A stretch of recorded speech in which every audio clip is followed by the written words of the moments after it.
As we begin this very first of our virtual talk, I want to take a moment to introduce the museum before we get into the presentation. The Oil Museum of Canada is a designated National Historic Site. Situated on the historic oil fields of Oil Springs, located in Ontario's first designated industrial heritage district, and recognized under the Ontario Heritage Act. The museum preserves and interprets the important history of Lambton's innovation and global contributions to the pioneering oil history and that industry. The main exhibition center was constructed in 1960 and houses over 9,000 artifacts that interpret the history and influence of Lambton's proud oil heritage. In 2001, we started a renovation project that closed our doors to the public to complete capital improvements, replacing aging equipment and building systems that were beyond their life cycle, and refresh the main exhibition gallery with more interpretive displays. Due to significant challenges related to supply of materials and the availability of trades, we have required additional time. The pandemic, unfortunately, has slowed us up a little bit, and we can't wait to open our doors to you, all of our friends and patrons, in 2022. So that means, yes, the museum's been closed for exactly 1 year. Tonight, our guest speaker, though, is Nicole Aszalos, who's the Archivist Supervisor for the Lambton County Archives, located Ontario, Wyoming, Ontario.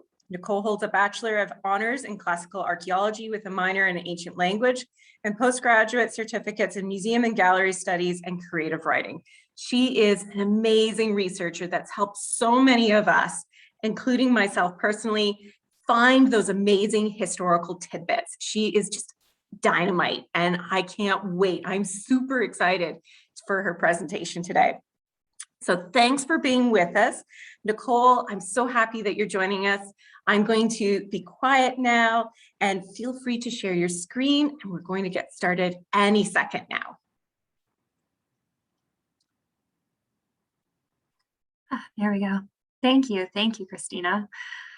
Great start, very kind words. Lots to live up to in this presentation. So as Christina mentioned, thank you and welcome for joining us tonight to learn about early settlement in Enniskillen Township. I will mention that what I'm going to be talking about tonight is by no means every single piece of history related to Enniskillen. It is a snapshot into the past. There's no way I can capture every single story in an hour, but I am going to try to do my best to share a really good overview and hopefully give us all a little bit of insight as to what life was like after the 1830s in Enniskillen, coming up to the oil boom. I'm not going to talk about oil. I'll leave that to OMC, but I will talk a little bit about some of the drainage and environmental considerations that were made up until about the 1900s. So just to reiterate, so like I said, we'll be focusing on the settlement of Enniskillen by uncovering information pertaining to land transactions and environmental pressures. Although this presentation does focus on this point in time, this land has been home to many individuals for almost 13,000 years prior to the 1820s, which is when population pressure from easterly communities had created a demand for new townships in what was the Western District and what is now known as Southwestern Ontario. Lambton at this time remained virtually unorganized and unsettled until about 1829, when Henry Jones sailed from Scotland and settled with a group of about 50 in an area north of Sarnia. This settlement was called Maxwell. Although it is a short-lived settlement and ultimately did not succeed as they had hoped, it did open the door to settling what was the northernmost part of the Western District, which is now Lambton County. Actually, before I get into that, so this is a drawing of the Maxwell settlement by Elizabeth Jones Faithorn. So this is one of two drawings that we have in our collection here, and a great firsthand glimpses to what life looked like at that time. So what is the Western District? The Western District was a historic district in Upper Canada, which existed until 1849. It was originally created as the Hesse District in 1788 and was renamed the Western District in 1792. The district town was Sandwich, which was later renamed Windsor. In 1798, it was reorganized to consist of the counties of Essex and Kent. At the same time, parts of the district were also separated to create what was the New London District. In 1847, legislation was initiated to create a new Kent district. However, facilities at the designated district town of Chatham needed to be built. The creation of the new district was not ultimately completed. In 1849, the Western District was abolished, and this area was replaced by the United Counties of Kent and Essex. From here to the County of Lambton was formed.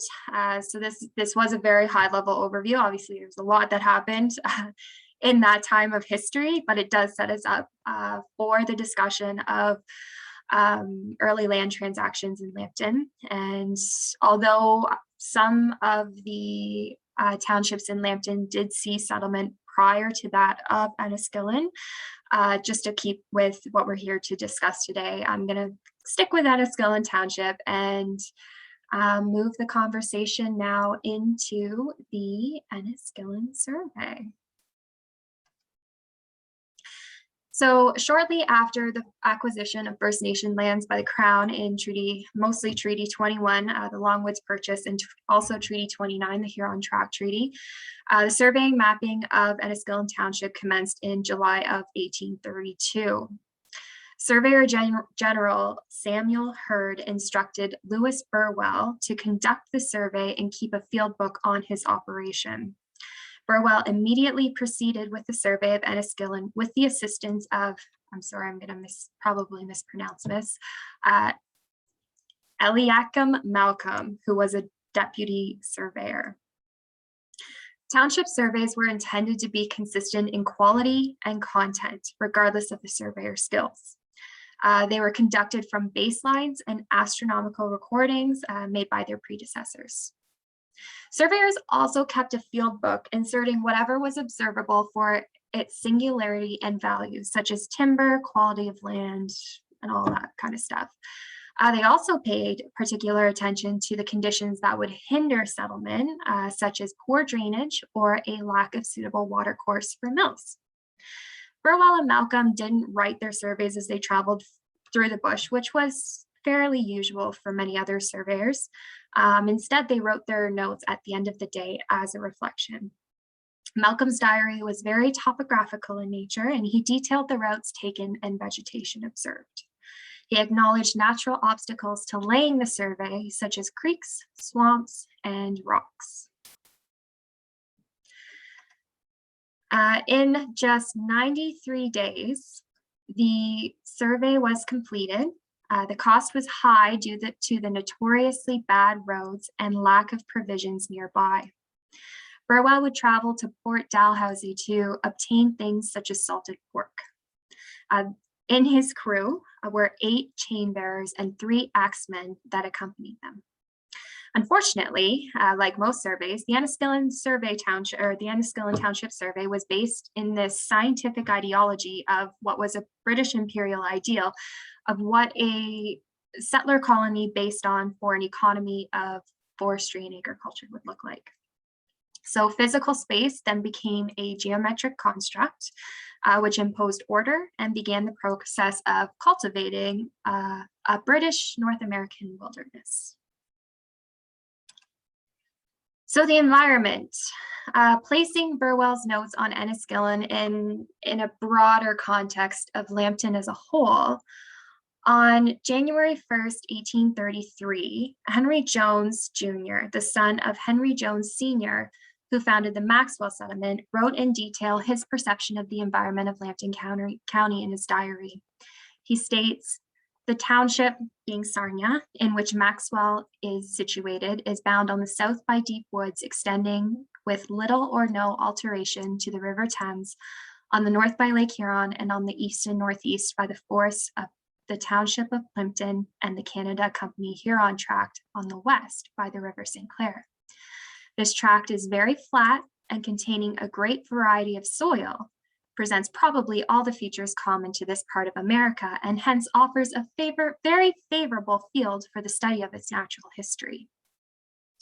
5,000 acres are sandy plains, 30 wooded with oak and pine, 5,000 acres of swamps covered with white cedar, birch, and thick brushwood, about 2,000 small acres of small lakes, 1,000 of marshy prairies, and the remainder being a deep woods.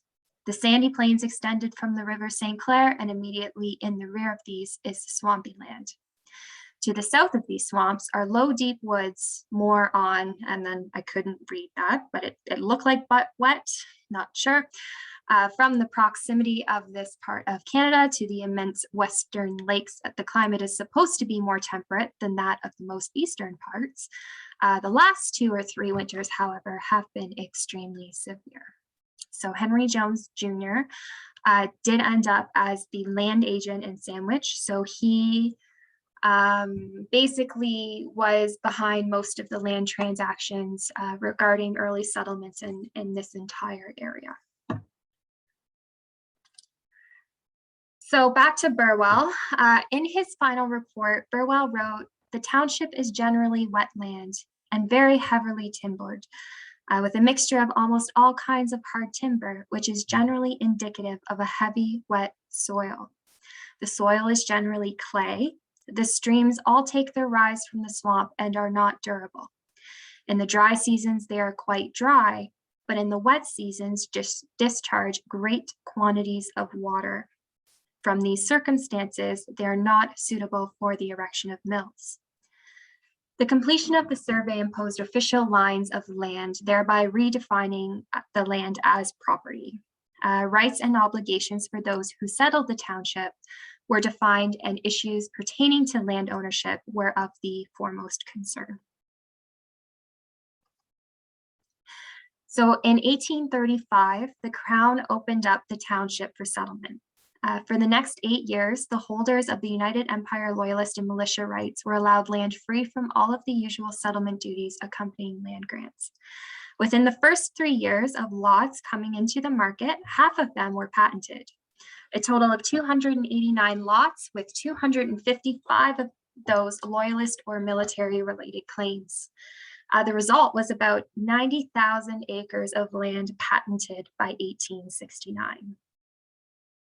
Now, in most circumstances, land changed hands very quickly, with about 138 of those 289 lots passing to other absentee owners within 5 years. And I'll get to what that is in a minute. There was a settler, Peter Ward, who wrote to the Crown on September 6, 1851, detailing a problem of squatters in Enniskillen.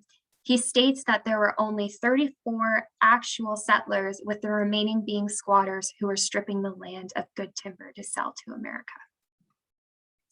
Now, for those of you who don't know me, I do recognize quite a few of your names here tonight, so I'm excited to see you here. But for those of you who haven't got to know me, I absolutely love property research. It really opens up new pathways to uncovering information, not just about local history, but also about genealogy as well. And I do have 2 go-to websites that I use for the majority of my property research, one of them being onland.ca, which I'm not going to talk about tonight, but I also use the newly digitized township papers, which are on Family Search. So for example, this is a document from the township papers, which are housed at the Archives of Ontario. And they are freely available on Family Search. You just need to make an account to access them. So township papers are some of the earliest of land files. Basically, if a document or letter mentions a specific lot and contains nothing of general interest, it's defined as a township paper. This can include copies of orders in council, location certificates, and location tickets, which is what I showed here, assignments, certificates of settlement duties, copies of receipts, and some correspondence. There's copy of Surveyor General notes and descriptions, and a few letters of patent of crown leases and grants. So this one, I want to see if I can get a little laser pointer here. Oh, awesome. So this one is location ticket for a John West for the east half of Lot 9, Concession 2. So this is the ticket itself. It'll detail the land of which he is being authorized.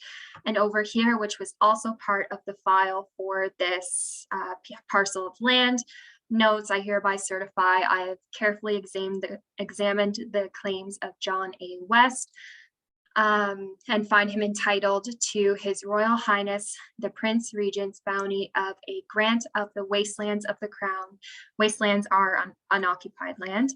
Having served as a private in the 1st Flank Company of the 1st Regiment of Stormont Militia from the 2nd of July to the 24th day of December 1812. And then this was given under his hand at York on the 9th day of December in 1833. So this is an example of some of the papers that you can find in the township papers. Like I said, it's great for genealogy as well, because you learn a little bit more about Mr. West's military career if you have Wests in the family.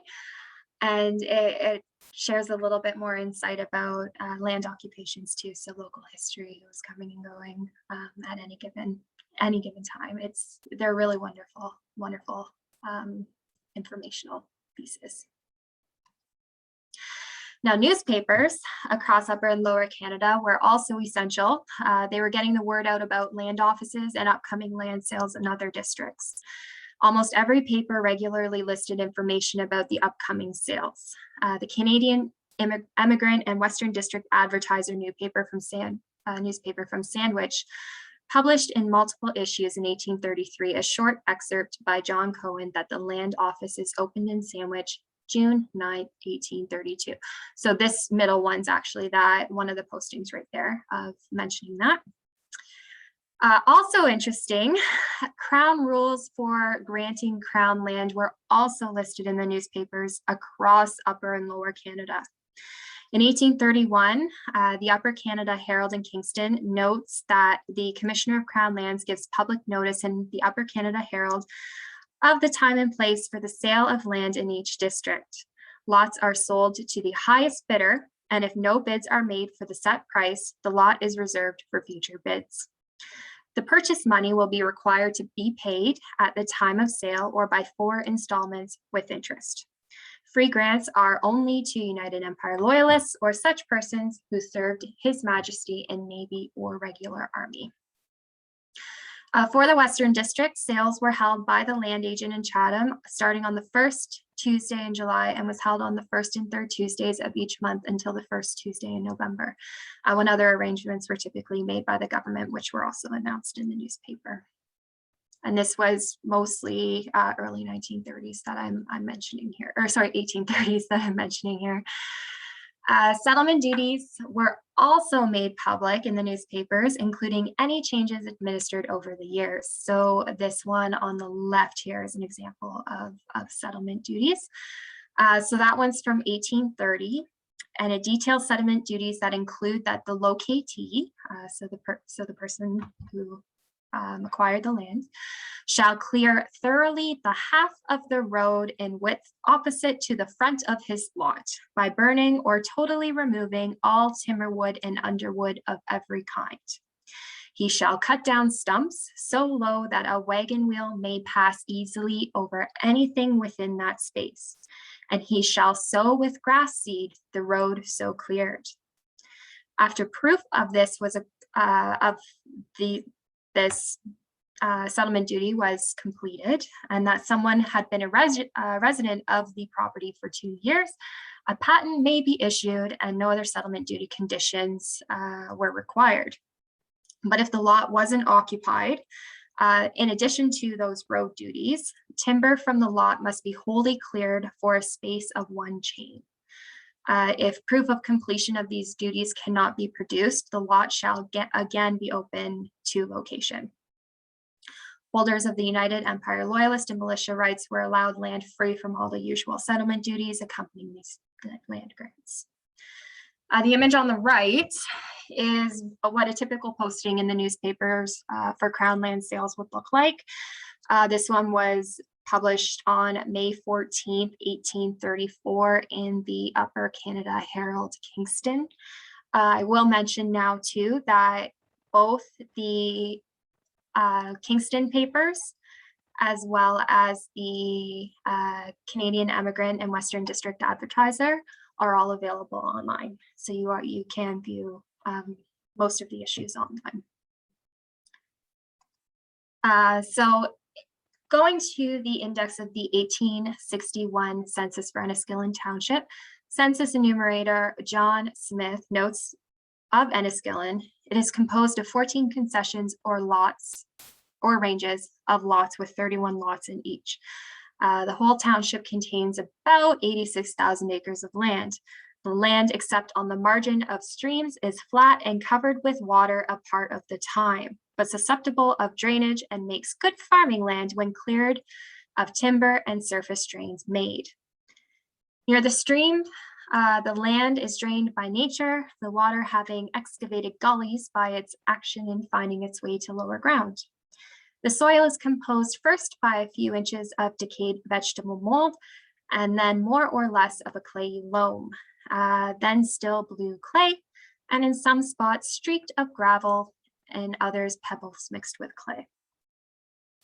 A few persons settled in this township as early as 1835, but for many years it was truly dreaded by settlers as a miserable swamp, and very little progress was made.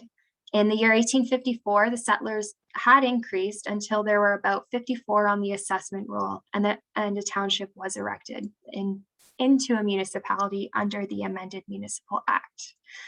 Since that time, the increase of farming population had been steady, and a good deal of improvement in both roads and land clearing, such as buildings also in schools, had been made. But we can't talk about early Enniskillen without talking about the Great Enniskillen Swamp. So about approximately 60% of the land consisted of wet, swampy land to varying degrees, through which travel was virtually impossible depending on the season and the amount of rainfall. Even the surveyors were unable to finish their vegetation description along the 8th line because of the mud in the surface water, which was about 2 feet deep. The swamp was largely seasonal in nature, so it was a shallow lake in the rainy periods, so water cover estimated to be a depth of about 1 to 2 feet, and a dry bed in the summer, a wet clay mire the remainder of the year. This map estimates as closely as possible the limits and internal variations of the swamp in Brook and Enniskillen townships based on the notes of Samuel Smith and E. Malcolm survey notes. So Samuel Smith being the surveyor of Brook Township. Malcolm, of course, is the deputy surveyor of Enniskillen. A number of features break the continuity of wet black ash and elm. This includes open marsh, tamarack swamp, and numerous patches of good land. The good land, to put it in perspective, was really only noted to be a few feet above that of the level of the swamp. Although this swamp is no more, it did occupy over 60,000 acres in Enniskillen and Brook townships, and as much again in Don and Sombra townships. Early settlers in Lambton avoided this area in favor of the drier, more fertile land. And by 1846, over 1,750 acres of land was cultivated between Brook and Enniskillen townships. And just to draw a comparison, by 1900, almost 100,000 acres of land was cultivated between both townships. So drastic difference here after the Enniskillen swamp was drained. So how did this swamp come to be? Well, with the result of the glacial melt, the area had undergone 2 major phases of deposition associated with glaciation. First of all, moving ice covered the bedrock with a couple hundred feet of clay till. Then the fluctuating temperatures of the ice continually advancing and retreating resulted in 3 glacial lakes in succession of one another. These lakes wore down knolls and leveled the surface with a clay settling in the depressions. So the Great Enniskillen Swamp developed on what is known as the Lambton Clay Plain. And so the glacial deposits did leave a till plain kind of bounded on the north and the east by higher moraines and higher plains. And then the succession of the meltwater lakes inundated the low plain, so the clay plain, and wave actions developed faint little knolls and sag relief, so sags being depressions in the land of water washed hill. The heavy clay soils did greatly hinder the development of the natural drainage in the area, and so dense tracts of elm, ash, and soft maple developed. I'll also note that this area largely at the time as well, the bedrock was largely unbroken. So even when water did get through, it did have the bedrock to contend with as well. So 5 men who viewed the swamp between 1832 and 1871 in Brook and Enniskillen describe it in depth. Over these 4 decades, the scene remained pretty much the same. This includes Samuel Smith, who I mentioned earlier, surveyor of Brook, T.N. Molesworth, who was a drainage engineer in Brook, E. Malcolm, who was one of the surveyors, John Smith, and William McMillan, who was the drainage engineer of Enniskillen. So the alternating sequence of vegetation noted by Mr. Smith and McMillan notes that small ridges were interspersed through the flat lands that remained dry all year. That meant really that the Great Enniskillen Swamp wasn't continuous, but it was actually broken up by small pockets and ridges of dry and what was largely considered fairly fertile land.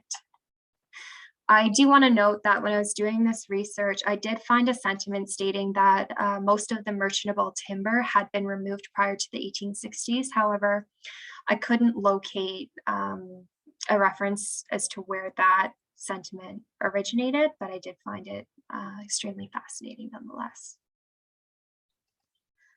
So the slow growth in the area prior to the oil boom can be narrowed down to 2 main culprits: isolation and aversion to wetland. So Lambton was several days of travel from the population centers around Lake Ontario, which had about 6,400 settlers by 1846. Access to Lambton was gained mainly by the St. Clair River and the London to Sarnia Road. However, neither of these routes accessed Enniskillen directly. It was really only the still rough Nauvoo Road that was nearby, and this was mainly until about 1854 when the railroads started coming through. Aversion to wetland. This is an interesting and widespread popular belief in the 1800s that wetlands caused a widespread disease among settlers called fever and ague. This belief led settlers to shun wet areas. For example, J.C. Geikie in Moore Township noted that in the 1840s, the fever and ague was so severe in the township over, so referring to the Enniskillen area, that this illness often lasted for months. So what is it? According to a glossary of 18th and 19th century medical terms, fever and ague, I also hear it fever and ague, can be best described similar to a malarial infection characterized by stages of chills, fever, and sweating at regularly recurring times, followed by an interval or intermission of varying duration. So popularly, the disease was also known as chill fever or the shakes, and it was basically a malaria.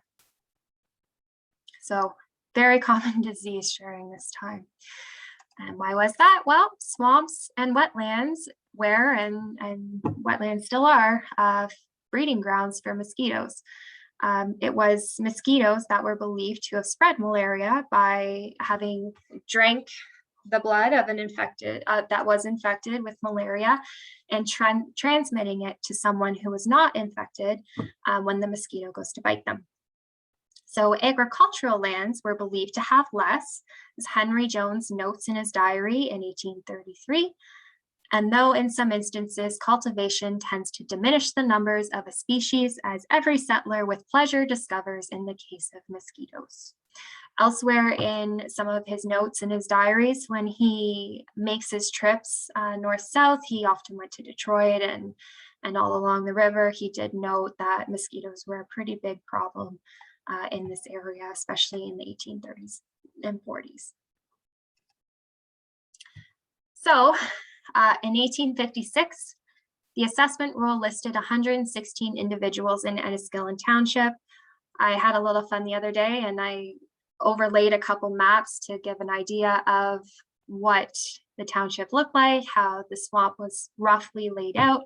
And the pink dots on the map show the land that was occupied with relation to the swamp. So these were all of the lands that were listed in the 1856 assessment roll. So spatially, you can see that many of the settlers were in the northern section of the township or on the good lands, and also in specific areas to the south here. So you have the north, which was actually settled, one of the first areas settled in Enniskillen, and then you have the south here. And a lot of the larger communities being along waterways. And the swampy area was generally avoided, with some wet areas still occupied, and small drainage schemes were financed, and some settlers began to occupy the fringes of the swamp. So to look a little bit more at this map, you can see, so this area here was mainly very fertile, good agricultural land. And you can see that the Sydenham River flows right through it. So you have a great natural drainage here. You have Petrolia all in through here. And then down here, again, you have the Black Creek coming through this very fertile land here, acting as a natural drainage for the area. And you also have oil springs down here. And then you can see that the railway kind of came smack dab through the middle here, and then also went north here. So natural drainage, big difference. And then you can see this big swampy area that nobody wanted to settle in 1856. Now, as early as 1835, Upper Canada had passed early drainage legislations. So as interest in drainage increased, the effectiveness of these legislations did as well. By 1858, a report of the County Agricultural Society notes that local farmers had success with crops raised on artificially drained lands in the years of the wet season, or that had a wet season. That same year, in 1858, the township councils made drainage expenditures part of their annual budgets through the construction of road allowance ditches and stream improvements. A problem, however, was noted in 1868, that some of these ditches really hastened the ruin of the roads due to the volume of drainage running through the ditches. You'd have all of the farmers' fields, everything draining into these ditches along the roads, and in the end, the sheer volume of water started eroding away a lot of those roads. So that same year, in 1868, a series of drainage laws were introduced to reclaim wetlands. In 1871, Macmillan's drainage survey, so William Macmillan, who I mentioned earlier, commenced, and within 1 year of the survey, the drainage of the Great Enniskillen Swamp began. So swamp drainage cost more than $600,000 by 1900. However, a great many benefits offset the expenditure. This included soaring land values, more agricultural lands, and consistent yields on both dry and wet lands. Now, I'll have to double check, but I know I did have the values of the lands as well. So earlier on, when lands were being sold initially, you would have the value of an acre anywhere from $1.50 to $2 an acre. And then as time progressed, and especially around the time of 1858 and the 1860s, when a lot of the farmland was being occupied and wasn't as readily available, you start to see an increase in these costs upwards of $10 an acre. By the 1860s, when you have the oil boom, you have these good lands at about $10 an acre. And then if oil was discovered on the property, it went up exponentially from there. However, the wetlands were still sitting at about $3 an acre. So putting in some of these drainage was really great for opening up new lands for settlers to start building their homes and new communities in. That is the majority of my presentation. I did try to leave quite a bit of time for questions and comments because I like I said, I know it's a fairly broad overview of the history, but it's near to impossible to go into every single morsel of everything that was occurring. There's so many pieces to the puzzle, pieces that we're still uncovering every day. It's part of the excitement of my job. It's part of the fun, what I view as fun. And but the biggest part of life in Enniskillen in the early years, really, it was hard to get to Enniskillen in the 1830s. As the railroad came in, obviously, it opened up a bit more. It allowed more with these newer kind of transportation methods and technologies coming through. You start to see newer, more widespread uses of land. You see new drainage coming in, drainage on a massive scale. I mean, the Enniskillen swamp was amazingly large, and it was completely drained in about 30 years. And then you start to see this opening up of new areas and this utilizing of lands in very unique ways. And I love seeing the old recipe books and diaries to really give that daily life perspective, because you have these roads being sown with grass, which I found extremely fascinating. I'd never learned that actually before this presentation. And I always imagined stumpy, rough dirt, you know, and then to hear you had to sow the land with the newly cleared road with grass was very, very interesting for me anyways.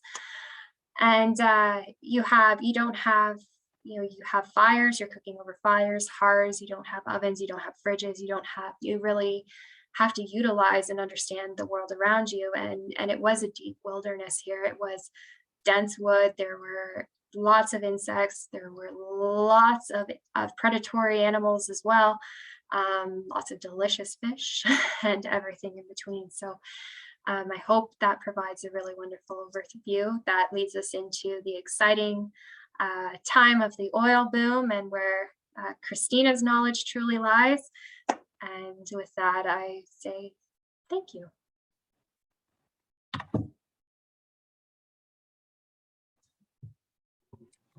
There, I'm muted. Thank you so much, Nicole. That was amazing. And I'm truly fascinated by the Enniskillen Swamp. I'm fascinated by the geology of everything. We do have a couple questions coming in. We have one from Carolyn Blackstock in the Q&A. And everybody, I encourage you to put your questions in the Q&A and we will get to them. Both of us are obsessed with questions. And there's so much I didn't share today, so I would love to see what I can and cannot answer. Yeah, and between Nicole and I, we do have she's amazing at this stuff. I know a little bit about the oil, but we have some amazing stuff. So Carolyn Blackstock wants to know, what sort of crops were they growing at this period of time? So in Henry Jones, going back to Henry Jones's diary, he did note corn was very profitable and very much widely grown at the time. With that, he also noted the problem of locusts, but the biggest culprit to corn in the 1830s was the red squirrel. And there he had a lot of difficulty with apparently red squirrels eating corn. But you also have the erection of mills. Mills were in most, if not all communities, early communities. So you do see some forms of agriculture as well, other agriculture, you see wheat and things like that as well. But one of the biggest references I came across when doing this research was definitely corn. Excellent. So we do have a question from Deanna. She posted it twice, once in the comments and once in the QA. Not really a question, but in regards to wildlife at that period of time, there is a story from my 3 times great-grandmother having scared off wolves while her husband was away doing deliveries. They were on the corner of the 10th line in Marthaville. I know exactly Yes. where that is.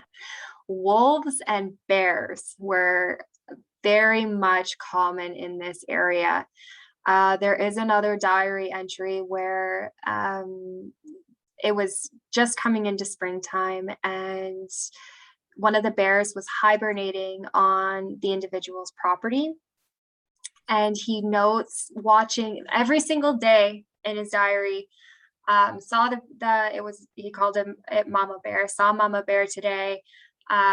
She went out to do whatever, very lethargic, this, that, and the other. And it became this just whole story every single day about the bear's movements, and a little bit, you could sense a little bit of concern and nervousness as well, because the bear was so close to his homestead. But yeah, bears and wolves were very, very common here. Well, I wouldn't say very, very, but they were here. It's also one of the things that we talk about at the museum, why people used a chamber pot at night instead of going out to the outhouse. Small children, there was a reasons to be scared of the dark. And that's why the development of kerosene and light was so important, because things could get you in the dark. And that affects some of the ways that people lived within their homes. You didn't leave your house at night because there were wild creatures. So that's an awesome question. We do have a question from Bob Bailey. Nicole, I am interested in how the township financed the $600,000 to drain the swamp. You know what? I'm very interested in that myself, because I did not find a reference as to where all of this funding came from. When I was looking at a lot of the drainage, and I'm going to pull back to one of the slides here, when I pulled the Lindsay Drain bylaw from 1889, that's smack dab, right? Kind of when the Enniskillen swamp was being drained. But again, it mentions that, so this bylaw provides draining of the portion of lands in the 13th and 14th concessions in the township of Enniskillen on lots 13 and 14, borrowing on the credit of the municipality the sum of $684 for completing the same, provisionally adopted on the 30th day of September 1889. So it does break down a lot of the money, but in terms of where it all came from, that's pretty nominal. And it was spread over 30 years. So also keep that in mind too. It wasn't one lump sum, it was an overall duration. Spreading it out must have made it a little bit easier, but yeah, even over time, it's pretty nominal. And I'm curious, I'm going to be diving into that myself to try to figure that out. So Bob was just saying the reason he's asking is that there wouldn't be many, and he forgot to type the rest. Taxpayers, there wouldn't be that many taxpayers at that period of time. So there wasn't. No, there wasn't. Now, Tim is asking, how much time passed between draining of the swamp and it being settled? Was it immediately available for farming, or did it take more time and effort to prepare it for farming? Tim, at this period of time, the primary thing was oil. It was black gold time, and there were a pile of people flooding the area. This area went from like 50 people, 1862, that's the year of the gushers, 5,000 people were living in Oil Springs. So you have this economic mining that really pulled a lot of people in with a lot of money. And there was a lot of shystering going on, and salting of wells, and land sharking going on from my research. Now, Nicole may have something different on her research, but in this period of time, a lot of people weren't, in my research, here for farming. They were here to make their wealth off of the mining of the black gold, the oil. The oil was where the money was at, and you could make a lot of money really fast. And that was certainly one of the biggest population pressures, especially heading up to the draining of the swamp. In 1856, just prior to that, you do start to see some pressures beginning because land availability was definitely dwindling. You have, even on this map here, you do see that's just the land that was settled or that had occupants on it in 1856, but that's by no means an exhaustive list of every single parcel that was owned, because you do have a lot of absentee owners, as I mentioned earlier, and you do have a lot of land transitions too. I did come across a story, interestingly. I didn't reference it here because I couldn't find it again after I couldn't remember which book I read it in. And it was an individual who received property. He had purchased property and he never did his settlement duties. So because he couldn't prove that he did his settlement duties, even though in the end it turned out that he did, I think it was like a day late or something like that. It's something to do with paying and money. They ended up taking the land and basically selling it to a new person, but by the time he could basically do what he needed to do, so they kind of sold it out from under him. And then a year later, that's when all the oil started, and it was right in smack dab in that area. So that was a very unfortunate circumstance of bad luck for this individual. And again, I know I read it in one of the books, but I didn't pull it today as a reference because I couldn't. I have references for pretty much everything in this presentation, and I couldn't truly reference that. So yeah, but yeah, there is a lot of easterly influence, like from eastern communities. Fertile land, it wasn't just a problem here, it was a problem all over Ontario. So there was really a large interest in creating more and producing more, so that more can settle, more can, pay taxes, all that good stuff. So yeah. So we have a question from Barb. Do you know the nationalities of the earliest settlers to Enniskillen? You know what? I would not be able to say that with confidence. I know there was a lot of Irish, a lot of Scottish settlers in the area. I know there was a lot of settlers from England as well. Depending on the cemetery, there were a lot of family cemeteries that were primarily of English descent.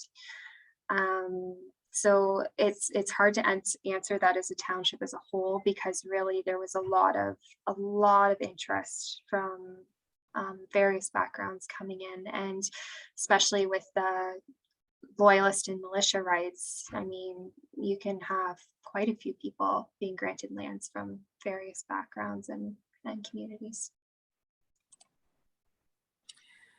So how much time did a landowner have to clear their land? Was it so many acres that they had to clear or give up their land? And this is a question from the Q&A. It varies on, so settlement duties did change over time. I did note that in here as well. So the one that I provided was 1830. Later references note only a couple years. That one that I was mentioning about that unfortunate gentleman that lost his land, he had 2 years to do it, and he didn't do it. This one here, they talk about having residences for 2 or 3 years. But again, outside of that, I did not find I can't find an exact reference of this amount of time. It could be actually in some of the township papers, though. I'll have to look into that a little bit more. I'm remembering Kent County, because I've looked at that in Kent County, where I have some ancestors from the 1850s. And I do remember one of them listing all of the settlement duties that Mr. Ray had to do. And also everybody's saying he did it, so he can keep his land. So there's a lot of people, a lot of neighbors backing up that, yes, he had a house on it. Yes, he was living. Yes, he cleared this much timber. He's cultivated this much land for agriculture. He has 10 cows, and he's made this profitable venture for himself. So I would go there to find specifically for each parcel if and what the the settlement's duties were. So we have another question from Carolyn Blackstock. How were Indigenous people using Enniskillen before settlement, other than using the surface sticky oil for sealing things, if I remember correctly? So there has not been a lot of archaeology done in Lambton broadly. Really, a lot of the information that I'm putting on an archaeologist hat right now. A lot of what we have are earlier records of coming through, or records from other areas that have had archaeology done. I don't feel confident speaking to that answer right now, or sharing a definitive answer, because I simply don't know. I haven't seen enough of the tangible evidence to know what type of material culture was here. I don't know enough the community histories of the ancestral histories of this area to correlate any of that to one another. So, and earlier, I can speak broadly, 13,000 years ago, you have the end of the last glacial melt. So you have this land opening up, but it was essentially a permanent winter. So you have very different floral and faunal records to that time versus what you would have today. So thinking of a permanent winter, you have a lot of pines, you have Arctic fox, you have, caribou, all of that coming through here, but you also have communities coming through as well. So it wasn't a long-term settlement. That didn't come really until later on, or I guess more recently in the last, I think you start to have seasonal settlements, and then you start to see more long-term settlements, especially when horticulture and pottery was used. So it does vary. Sorry. So some of the oral traditions that we like to retell, that we've received or that we have in some of the documentation at the Oil Museum of Canada, is that Indigenous people were harvesting the resource. They were harvesting the bitumen deposits, either by skimming off the Black Creek or digging pits. We do need significantly more research to be able to say exactly what they were doing. We do know from some of the oral stories that are in Rivers of Oil that the author conducted Indigenous interviews, that they were used for traditional medicine on an arthritic elbow for rheumatism. But it is an area that we need to conduct much more research. But those are the only stories that we have. And some of them are in a few of the diary entries, noting that there was evidence when they were drilling of Indigenous wells. But we just don't have enough research to be able to say for certain how it was all used. And there was also sugar maple here, as noted with the swamp and all of that too. So maple was very important, especially in the spring. So because it was nourishing, especially after a long winter. So there is a lot of uses of the land. And to speak with what Christina said, I haven't seen anything local, so that's really neat. I've seen a lot of stuff from Pennsylvania and that area talking about uses, and that's all I've ever really learned about potential uses in this area personally. But it's, again, different community there. Yep. We have another question in the chat. It says, I believe Enniskillen is a place name in Ireland. And so one supposes names of townships suggested by Irish or maybe Scots-Irish. Not sure that English settlers would pick or want to pick an Irish name. So I'm just going to search it up right now. The township of Enniskillen has on their website too who the naming convention, like how this township was named, who it was named after. I'm just pulling it up right now because I don't want to lie. We're being not because we're being recorded. We are being recorded, but I don't want to lie and give you false information. That's not my intention here tonight. So the township was named after the Earl of Enniskillen in Ireland by the Lieutenant Governor of Upper Canada, Sir John Colborne. So yes, that's got the Irish for sure. So we have another question or another comment from Carolyn Blackstock. She says, my dad used to find projectile points along the creek on his farm as a kid. So I'm assuming the Indigenous people, I think that's who she's referring to, did some hunting in the area. Oh, 100%. There would have been lots of food resources. You have fish in the water, you have birds, you would have had rabbits, foxes, caribou or deer, depending on the time frame that you're looking at. Bears were through the area. You have wolves. You have a whole vast array of animals, and so you have food resources. You have horticulture coming into play. So you have the Three Sisters. It really did become, even though a lot of it was swampy, it was very much a plentiful place.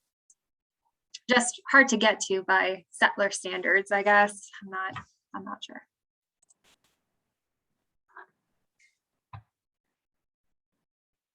So do we have any more questions? We see some comments in the chat, and thank you for all of those comments in the chats talking about our personal ancestry. Do we have any more questions before we tidy it all up for the evening? I love that everybody's sharing your ancestry. That's awesome. I love hearing stories and learning more. And if you have any to share with us, please definitely reach out by email. I would love to capture those, even to preserve any history you would like to share. And I hope you guys enjoyed the presentation. I was a little nervous tonight, I'm not gonna lie. It's a new type of presentation for me. So thank you so much for joining. Well, I want to thank, on behalf of the Oil Museum of Canada, thank you so much, Nicole, for joining us. This was an amazing, I am fascinated by all of the stuff. I love the Great Enniskillen Swamp. It's something I talk about all the time in my own research. Thank you for being our first guest speaker and presenting this talk. Thank you to everybody who came tonight and attended. We will be sharing more local history stories and preserving our stories. We will be sending you a file of this talk because it was recorded tonight, and we will be sharing it on our YouTube channel. If you're looking for anything kind of weird, we put videos up on the Oil Museum YouTube channel on a regular basis. Unfortunately, they all star me. We hope to see you next time at our next virtual talk, which will be in February. In the meantime, we want to see you at the Lambton Museums and Archives, and check out our websites at lambtonmuseum.ca. and have a wonderful evening. Thank you, everyone. So we have somebody wanting to know if we'll be doing this someday on Moor. I don't know. That would be fun. That would be very interesting. We'll see. Alrighty, friends, I'm going to end it. Thank you so much for everybody attending. We had a wonderful time, and I hope to see you at our next talk in February.